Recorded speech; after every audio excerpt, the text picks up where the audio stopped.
শেখ হাসিনা ক্ষমতায় থাকার জন্যই বিডিআর হত্যাকাণ্ড বাস্তবায়ন করেছে বলে মন্তব্য করেছেন শহীদ পরিবারের সদস্যরা। বলেন, ভারত রাজনৈতিক ও সেনাবাহিনীর কর্মকর্তাদের যোগসাজশে এ হত্যাকাণ্ড ঘটে।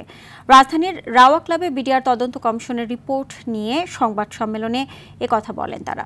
এ সময় ক্ষমতা দীর্ঘায়িত করতে বিডিআর হত্যাকাণ্ডকে বিক্রি না করার আহ্বান জানান শহীদ পরিবারের সদস্যরা। নাজমুল হুদার রিপোর্টে থাকছে বিস্তারিত।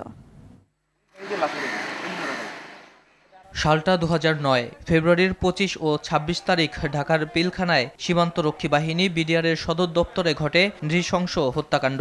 এতে ৫৭ সেনা কর্মকর্তা সহ হত্যাকাণ্ডের শিকার ৭৪ জন। গত ১১ মাস ধরে তদন্ত করে প্রতিবেদন তৈরি করে জাতীয় স্বাধীন তদন্ত কমিশন। রোববার প্রধান উপদেষ্টা অধ্যাপক মোহাম্মদ ইউনূসের কাছে এ প্রতিবেদন জমা দেয় কমিশন। প্রতিবেদনে স্বস্তি প্রকাশ করে সংবাদ সম্মেলনে শহীদ পরিবারের সদস্যরা বলেন, ঘটনায় জড়িতদের বিচার না করলে আগামীতেও আরেকটি পিলখানা হত্যাকাণ্ড ঘটতে পারে।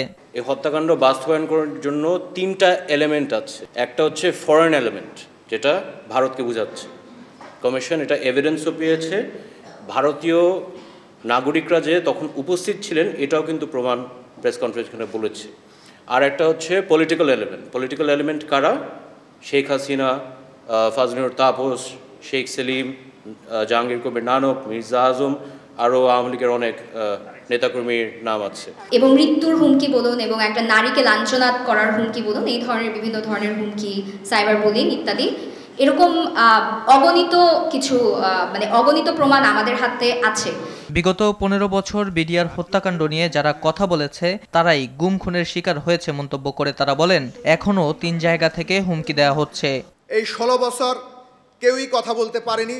যারাই কথা বলেছে তারা কোনো না কোনোভাবে গুমের শিকার হয়েছে, খুনের শিকার হয়েছে, বিভিন্নভাবে নির্যাতনের শিকার হয়েছে।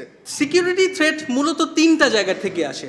যখন কিনা সরকার পতন হলো, খুব স্বাভাবিকভাবেই আওয়ামী লীগ যেহেতু এর পেছনে ছিল, মূল ষড়যন্ত্রকারী যারা একটা পলিটিক্যাল পার্টি হিসেবে, তো তাদের তরফ থেকে সবসময় এক ধরনের সিকিউরিটি থ্রেট এসছে।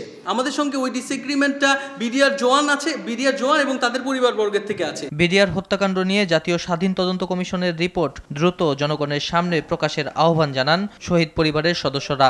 আজকে আপনারা যারা এখানে আছেন, আপনার একটা বড় একটা দায়িত্ব আছে।